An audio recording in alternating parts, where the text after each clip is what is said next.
In this video we're going to look at derivatives of trigonometric functions, or basically we're looking at differentiating trigonometric functions. What I mean by that is functions with sine, cos and tan in them. Okay, we want to differentiate these. We don't have to know what the derivative of these functions are because they're all in our logbooks, right? But there's a list of them in our logbooks that we use. But here's three anyway. If sine x is differentiated, it becomes cos x. If cos x is differentiated, it becomes minus sine x. And if tan x is differentiated, it becomes sec squared x. Just something to note as well, if we come up against one of these functions and we have something like this, so we have a trigonometric ratio and then we have an indices, okay, usually we rewrite that as this. Okay, so we bring the power outside, right? It just makes it easier. Okay.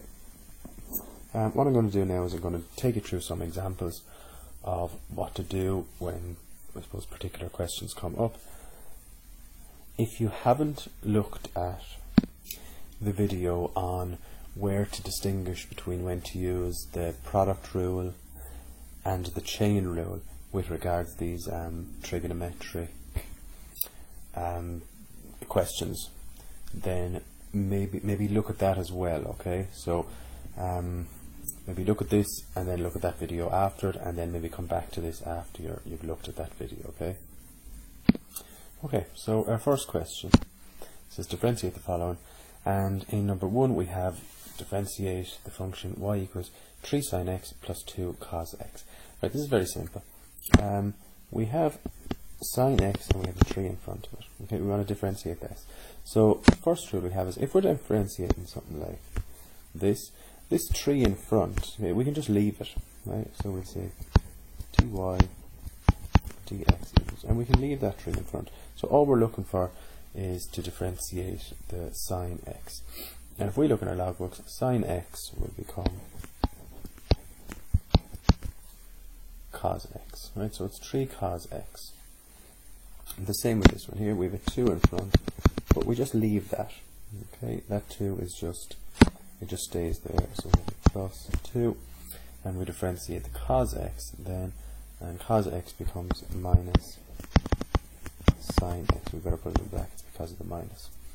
Okay, so that's that one done. Alright, so first thing you've learned is if we have these trigonometric functions, and if there's just a number in front of the sine, the cos and the tan or whatever, it can be left. We just differentiate the trigonometric bit. Okay, so there we go. Right, next up, well, if we look at this, we have actually two distinct bits. We have our x squared, and that's multiplying our sine x. As I said before, if it's just a number here, it can be left. Okay, so if the number in front is multiplying the sine x, just leave it and differentiate this bit and this bit. However, we have two distinct, I suppose, pieces of our function here. We have the x squared and we have the sine x, and they're multiplying each other. So if that's the case, well, then we'll be using the product rule. Okay, we don't need to use the product rule if it's just a number in front. As I said, we just leave the number. However, if it's not a number in front, if it's something like x squared or something like that, well then, or x even, then we do need to use the product rule. Right, product rule then is u dv dx, dy dx, sorry, equals u dv dx plus v du dx. We'll call this u, we'll call this v. So dy dx then will be, well, u is x squared. Now dv dx is the v differentiated, and the v here is sine x, so differentiate that and we get cos x. Plus, now we look at the v, we have sine x, and we multiply that by du dx, which is u, this differentiated, and x squared differentiated is 2x. And we could leave it like that, but just tidying it up then, it'll be x squared cos x plus, and we bring the 2x in front, 2x sine x. Okay, so that's done. As I said, we didn't have to use the product rule here because there was just a number in front of the cos x and the sine x. However, when we had something like this, we had an x squared in front, so in this situation we had two very distinct bits of the function. We had the x squared and we had the sine x, so we split it in two, call one u, one v, and use the product rule.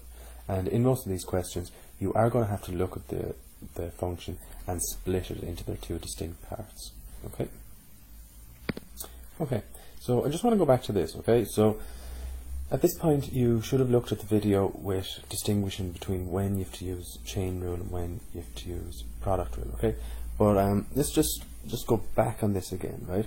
I didn't have to use any of them here, okay? Because there's just numbers in front, right, of the trigonometry part of the function. Alright, so that's fairly straightforward. Okay, in this one, I use product rule. The reason I can use product rule is because, and this is just very quickly going over the video that you would have looked, but because if I split this into its two distinct parts, okay, so split it. Now, this x squared bit, is that a function in itself? So, you know, is x squared a function itself? Is x squared okay? Can x squared stand alone in itself? Yes, it can. Right? If it can, and also the other part of that function, so if these can stand alone themselves, so x squared could be a function in itself, also sine x could be a function in itself. If both parts of the function can be split and stand alone as functions in themselves, then I can use product rule. Okay? In these, well, it's really just one function part here. Look at the sine x, and it's just a 3 in front of it, so hence we don't need to use product rule. Now let's come down here. We're asked to differentiate these. Let's do the test again. Let's split the I suppose the function up, right, and see can the split parts be functions in themselves. First thing we must do though is rewrite this. Okay, so we're on the first part. So it's y equals, and remember I said if we have something like this where an indices is in here joined to a sine cos or tan, then we can bring it out. So watch, sine x, and bring the power outside. Okay, right, so now we're focusing on the black part rather than the red part. Now here's my question. I split up the function into sine x and 4, which is an indices 4. Now this could be a function in itself, so that's okay, that passes the test. However, this 4 just kind of floating in midair as the power, that's not a function in itself. There's nothing, there's no base here, there's no 3 or there's no x, so there's no anything like that, it's just floating in midair. So that does not satisfy the test.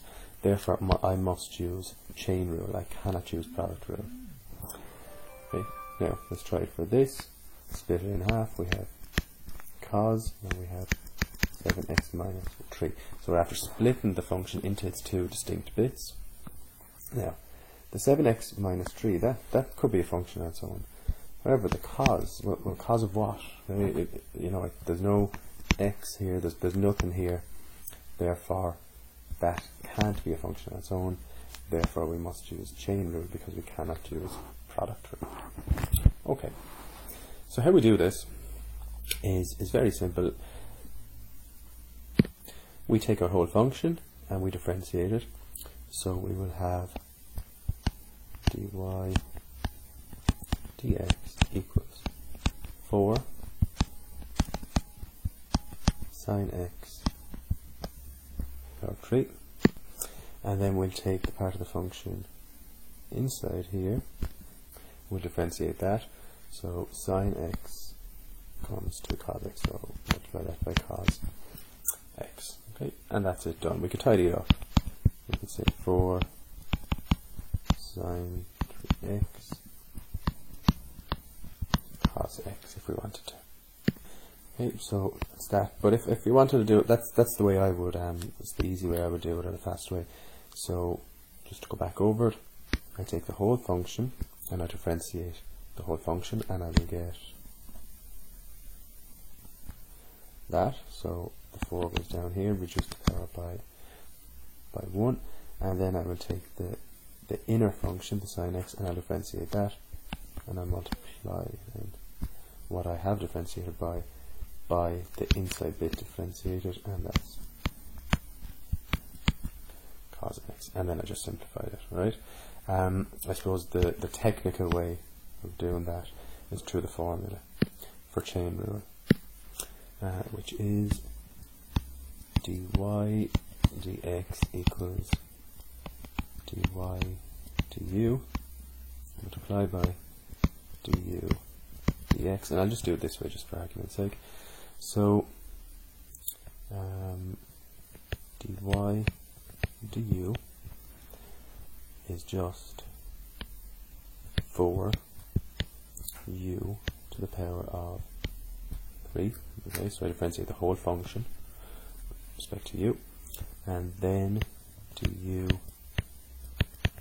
dx then is we take the u bit, this bit here, okay, which is sine x, and differentiate it, and that would be cos x. We rewrite it, so dy dx equals 4 u to the power 3 multiplied by the cos x, and then we substitute back in what u was, and u was sine x.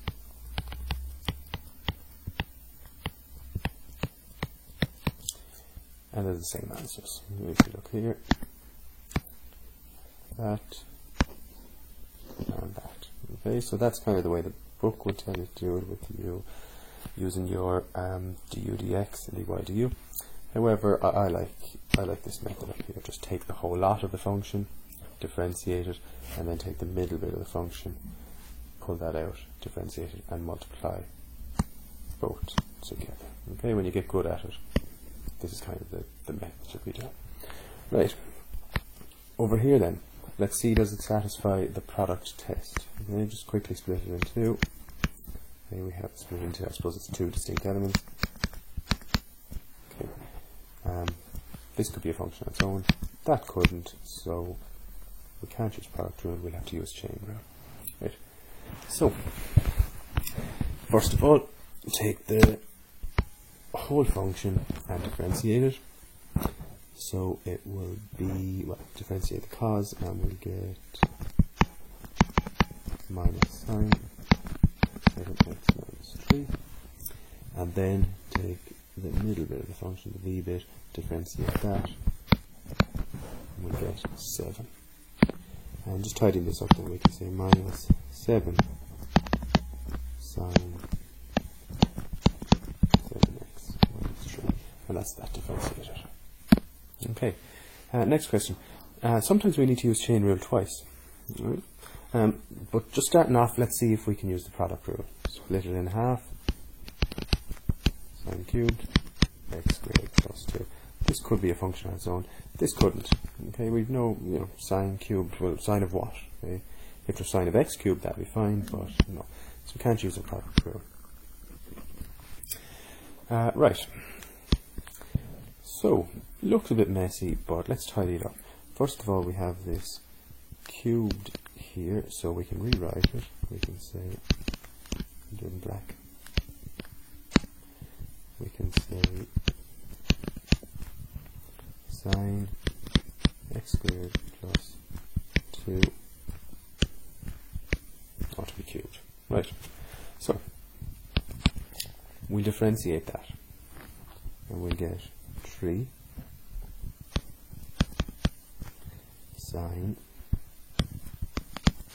x squared 2 all to be squared. Okay, right, there should be squared in there. Now, okay, so we've dealt really with this bit. Okay, we've differentiated that insofar as we've differentiated the whole bit. Okay, so now we look at this in here, this sine x squared plus 2. So we're going to have to differentiate that. So differentiate that, and we'll get sine differentiated, which is cos x squared plus 2. Okay, so we've differentiated the whole function like this. We've taken the 3, we brought it out here, we've differentiated it. Then we need to differentiate this bit, okay, which is this bit down here. Alright, I've done that, got that, and now I need to differentiate the third bit, which is this bit in here. So x squared plus 2 differentiated is 2x. Okay, so I'll just rewrite this then.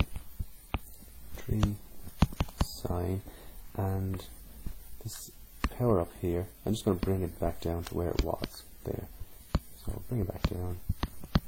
X squared plus 2 multiplied by cos x squared plus 2 multiplied by 2x.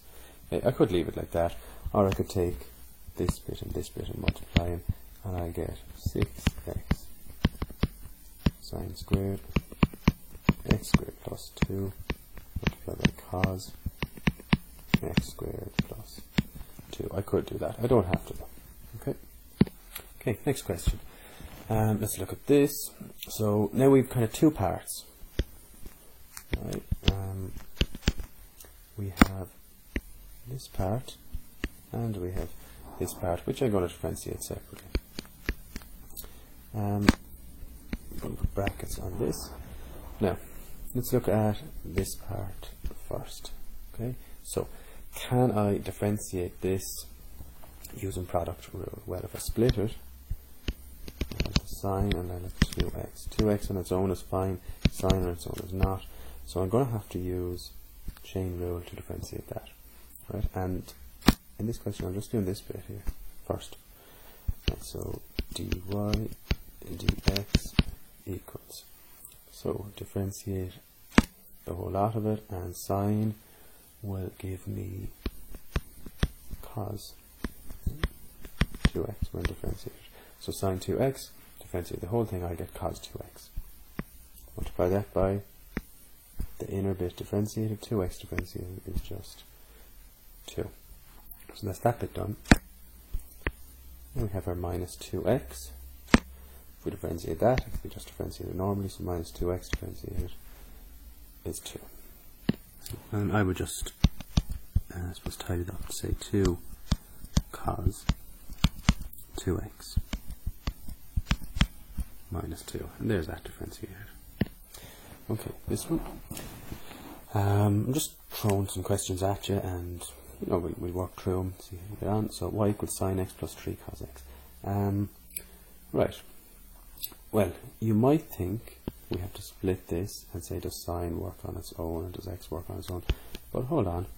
I know already that sine x differentiated gives me cos x. So dy dx equals sine x differentiated from the log books, cos x, plus, and look here, we have a 3 in front of a cos x, so we can leave it as 3 cos x differentiated then is minus sine x. Okay, so that's that done. Simple as that. Okay, let's differentiate this. So let's see, does it satisfy the product rule first? So I split it in half. We have an x and we have a sine 2x. So yeah, and yeah, those two bits can be functions in themselves. So I can use product rule, right? So let's go. dy dx equals, right. Well, product rule is v du dx plus u dv dx. But be careful with this.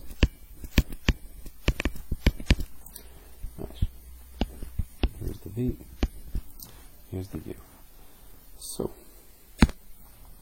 we have v, which is x, multiplied by du dx. Right.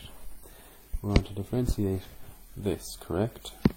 However, how can I differentiate it? Sine 2x.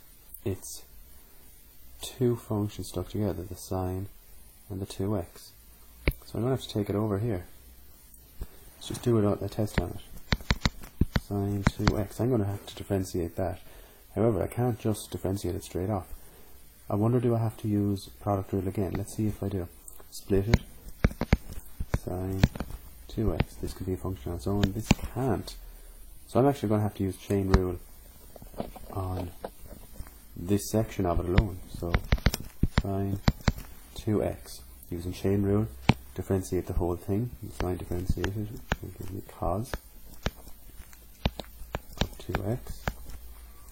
Alright, so just if you wonder where I'm getting that from, look, if I split that, that would be my u, that would be my v. Okay, so differentiate the whole thing. Sorry, no, I'm sorry, I'll go back there. There's my whole function, right? If I split it, this here will be my u. Okay, so differentiate the whole thing. I get cos 2x. Multiply that then by the u bit, the middle bit differentiated, so 2x differentiated is 2, and we get then 2 cos 2x. Alright, so taking that, this here is u, so put that in here, we get 2 cos 2x. Right, so I've that bit done. Plus, well, my u then is sine 2x. So that's that bit done. And then my v dx is the v bit differentiated, and x differentiated is just 1. So could leave it like that, but just to tidy it up. Okay, so we have our x multiplying this, so I'll just throw the x in here, so 2x cos 2x plus, and sine 2x multiplied by 1 is just sine 2x. Okay, so that's just, this here is just tidying that up a bit, right? But you could leave it as that.